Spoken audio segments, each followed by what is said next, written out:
really matters? That might be the most important question you can ask. So let's talk about it. Welcome to What Really Matters podcast, Everyday Spirituality with Dr. Karen Wyatt.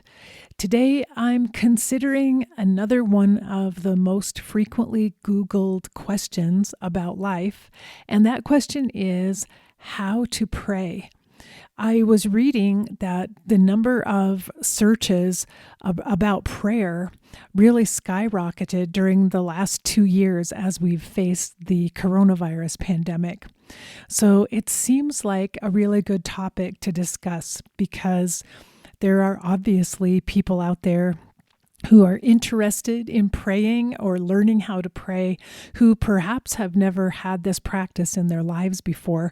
And I decided it would be a good thing to discuss. And I'm talking about prayer for the non-religious.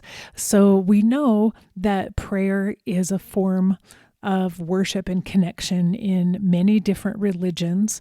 And most of those religions have their own beliefs about prayer and their own practices for prayer. And so if you're religious and you already have your own prayer practice, that's perfect and that's fine. And I'm not suggesting that you make any changes to that at all. Prayer is really something individual and unique to us that I think we need to explore and discover for ourselves if we're interested in trying it.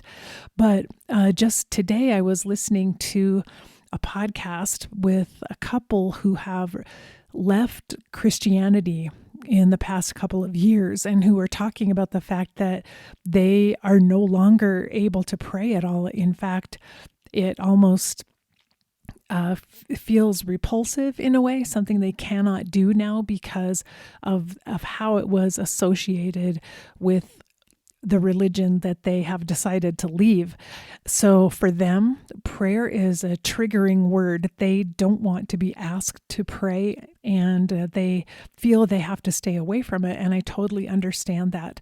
So if you are a non-religious person who has chosen to leave a religion that had a heavy emphasis on prayer, it might feel the same way to you. You may not like the word prayer. It may be triggering for you and may have a negative connotation for you, which is totally understandable if that's where you are. So I'm really talking to people who are not necessarily opposed to prayer or have any negative concepts about prayer, but who might be interested in whether or not prayer is something to add to their lives. For me, I consider prayer a type of meditation, and it is spiritual for me, spiritual in the sense that prayer / meditation connects me with what to me feels like this life force flow of divine energy that I can sense all around me. And so when I get into a prayerful or meditative or contemplative state, I feel that I can begin to align my own energy and my thoughts and my sense of well-being with this energy that's flowing all around me and through me. But it's a way to settle myself, to enter into solitude and stillness for a while and allow me, in a sense, to recharge. I guess that's how I look at it. So I want to just talk a little bit about prayer. Again, if the idea of it turns you off, don't listen to the word prayer. Think of it more as just contemplation or meditation. And I'm talking about something, Father Thomas Keating came up with the concept of centering prayer, which I believe is also a form of meditation, though it can be done from a Christian or religious perspective, but it doesn't have to be. It transcends the trappings of religion, in my opinion. So I just want to talk a little bit about that. So first of all, I wanted to mention that there have been scientific studies done on prayer, and they've studied intercessory prayer where someone prays for another person, and there have been really mixed findings. Some studies have shown that when people know that they're being prayed for, it may actually have a negative effect on them. Other studies have shown that it's beneficial to someone when they're being prayed for by groups of people at a distance. The studies are really all over the place. I think it partly depends on the belief system of the researchers, because I think it cannot help but impact how they interpret what's happening. Their own beliefs, of course, play a role here. So I think that's maybe part of what's happening. And who knows the quality of the prayers that are being said? Who knows the context or where they're coming from? So it's very difficult to study. But what has been measured is that people who have some sort of a regular practice like prayer have been shown to experience a decrease in anxiety and stress, a more positive mood, better coping when things go wrong, and a sense of more connection with other people. And these are some similar findings for people who have a regular meditation practice. So prayer has benefits similar to meditation. For me, they are really the same thing. I guess I could say that. I call it sometimes medipration because I feel as if I'm entering into a sacred state. I'm not just meditating secularly in my mind. I'm entering into what to me feels like a sacred state when I do this practice. So another point I wanted to bring up that was shown many years ago in some studies that were done by Spindrift Research, and that organization I don't believe exists any longer, but they studied the intention behind prayer, and they talked about directed prayer and non-directed prayer. And what they call directed prayer are prayers that ask for a specific outcome. When the person praying knows what they want and asks for that particular thing to happen, and sometimes very specifically, like, I want that person to be healed, or I want to get that job I just applied for. Those prayers seem to be less effective than prayers that are non-directed. So prayers that involve asking for the greater good, whatever is in the highest good of all, whatever benefits all, or prayers that ask for simply spreading love to others, and may all who are suffering right now find comfort and some relief for their suffering. That is considered a non-directed prayer because it is more general. And those prayers that are non-directed seem to have greater benefit than prayers that are directed. Now, when I look at this, the way I see things, these directed prayers tend to be prayers that come from the ego, because it's the ego that wants to control the circumstances around us and wants to have control over the future. So the ego is very interested if prayer would work, if there's a way I can just give a list of things that I want to have happen and they'll be carried out on my behalf, well, that's perfect. So the ego's motivation to pray is in order to attain certain results. But the higher self is much more likely to engage in non-directed prayer and to simply surrender within prayer and to say, whatever is for the good of all. I support that. I long for that. I wish for that. I give my energy to that. So that, I believe, is galaxy level prayer, or prayer that comes from the higher self.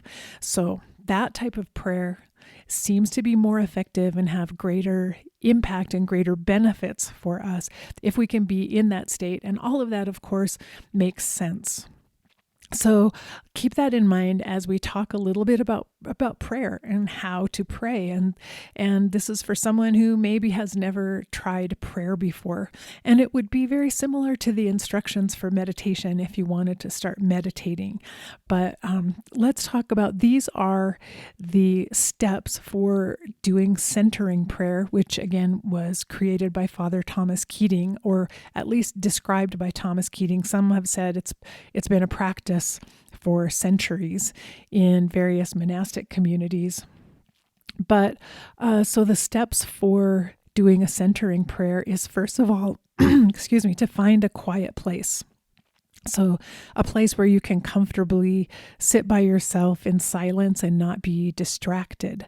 So you may need to go into a closet or into a separate place in your home where you can be by yourself for a while. You should sit comfortably. You could be in a chair, you could be on a cushion or a rug, in a position that feels physically comfortable to you so that you're not distracted by aches and pains in your body. You should gently close your eyes and get comfortable with having your eyes closed and sitting without seeing what's around you.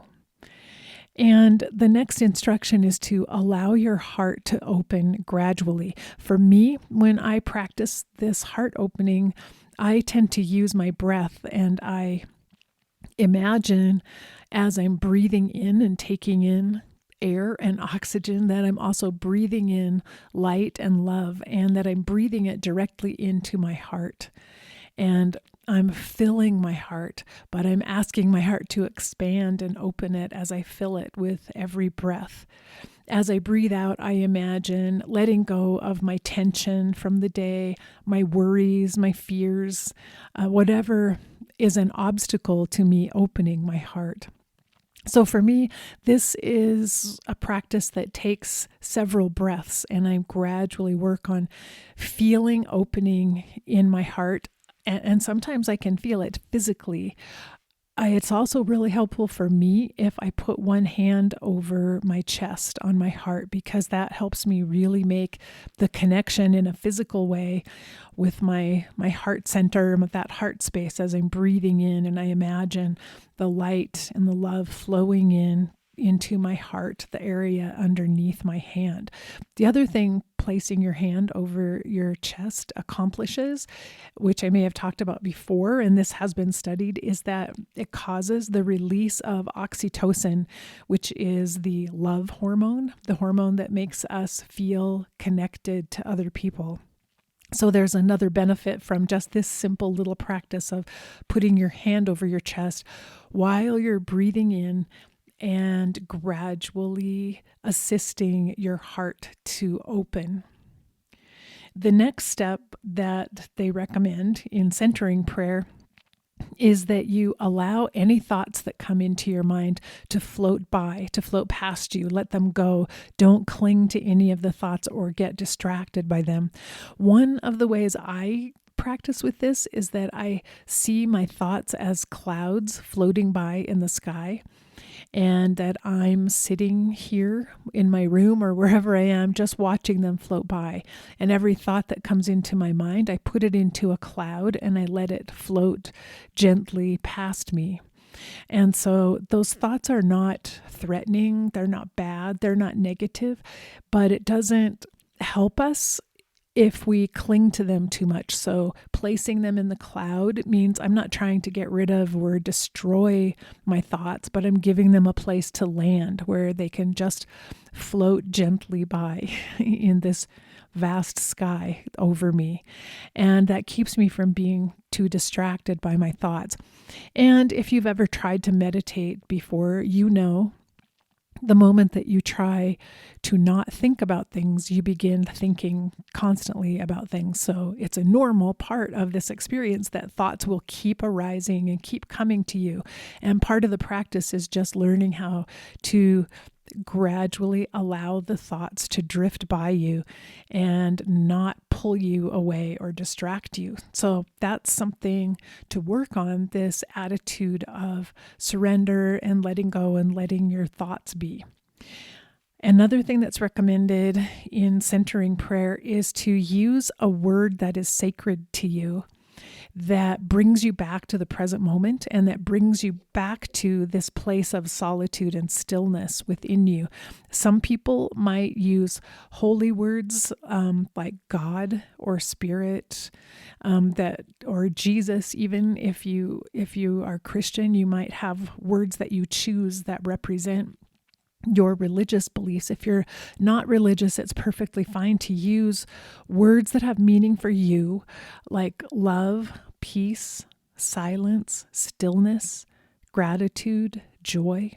Choose a word that resonates with you, that feels good when you think about it or say that word. My word would be love. That's what I generally gravitate toward.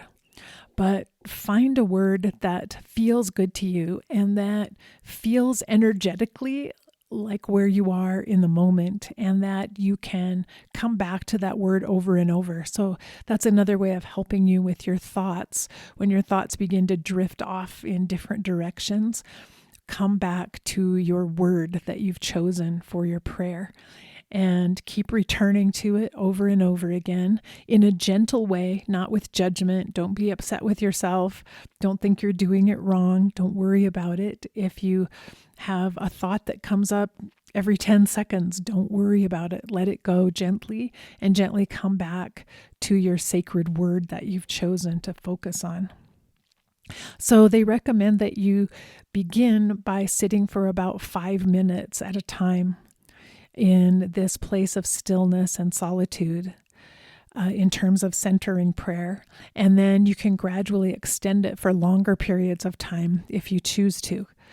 Now, you also can incorporate concerns for specific things. And so once you get into this place of stillness, you may want to reflect on, and this goes outside of centering prayer a little bit more to a non-directed prayer, but you may want to reflect on the state of the world or something that's happening in the world. You may want to kind of direct your energy toward a place where there's been a natural disaster, or toward someone that you know is suffering, or a place where war is taking place. And direct your energy, your love, your loving thoughts toward those who are suffering as an offering of, take from what I'm giving you, whatever you might need, whatever might be helpful. So you can reflect upon a situation if you'd like. And this isn't part of centering prayer, but you can expand this practice if you want to. Sometimes what I do, I already described on my inhale, imagining love and light filling my heart. Later on during this practice, I will imagine every time I breathe out that I am sending just waves and rays of light and love from my heart out to every other heart. I just imagine these ripples of love and light that are expanding from me, reaching out to the rest of the world. I don't necessarily envision a specific place where they're going. Sometimes I'm just sending it out wherever it's needed. Other times, though, if I do know someone in my life who's really suffering, I may have an image of that person in my mind, and I may envision that I'm sending this love directly to them in hopes that it will benefit them in some way if needed. For me, I don't ever tell anyone that I am doing this practice. I find it best to keep it private. It's my personal private ritual, and I don't say to another person, oh, I said this prayer for you today. I would not do that. And in fact, one of the studies, as I was saying, showed that when people know they're being prayed for some people, it actually makes them feel worse because it may feel uncomfortable to some people, and maybe they don't resonate with it. But I wanted to share with you a quote from Rumi, the Sufi poet, who wrote, "When the world pushes you to your knees, you're in the perfect position to pray." And so I think that prayer really is something we could turn to, as according to the article I read, many, many people have during this time of the pandemic. It's something that we can turn to when we're going through difficulties and when things feel out of control, they're beyond our reach, things are happening that we can't do anything about. To be in this state of solitude and stillness, to be aligning our own energy with the energy of the universe, to be taking in love and sending love out, I think that's a very positive practice. And I think it can actually help us feel calmer and feel as though we could make some sort of a difference we'll probably never know about. We won't be able to measure. We won't see the difference, but to feel like it's something that we can do and a practice that we can engage in perhaps every day that in some way or another might be making a difference. So one other thing I was reading about the old studies that were done by Spindrift, if I have this correct, they studied yeast cells in petri dishes and found that when people were practicing non-directed prayer during the yeast cells, it seemed to affect how those cells organized themselves and lined up together. And their interpretation was that this practice of prayer creates greater order on an energetic level in the universe or around us. So it moves us slightly away from chaos into a little bit more order, which is where that feeling of calmness comes from, and the decrease in anxiety, because we've just created a little bit more order in our own world around us and in the world in general. And so I really like that thought that when we practice prayer or contemplation or meditation, we are aligning our energy with the highest good, with the highest parts of ourselves, with spirit, whatever you want to talk about it, even with just the energy of the planet. We are aligning with it and we're contributing to the sense of order and relieving some of the chaos that exists around us. That's a really positive thought for me. I like that idea that I'm perhaps in some way helping to smooth things out, perhaps helping to create more calmness in the world around me, and helping to make more space for more love, for more connectedness, and for greater peace in the world. So the last thing I'll tell you about is something called the Maharishi effect, which you might have heard of. When they studied when large groups of people are meditating at the same time, they've been able to actually measure changes electromagnetically when people are practicing stillness, love, and compassion at the same time. The HeartMath Institute is currently conducting Global Coherence research. And so I'm going to read you some of their hypotheses, which I think are really fascinating. And I love this, that they're doing research on it. They say human and animal health, cognitive functions, emotions, and behavior are affected by solar, geomagnetic, and other Earth-related magnetic fields.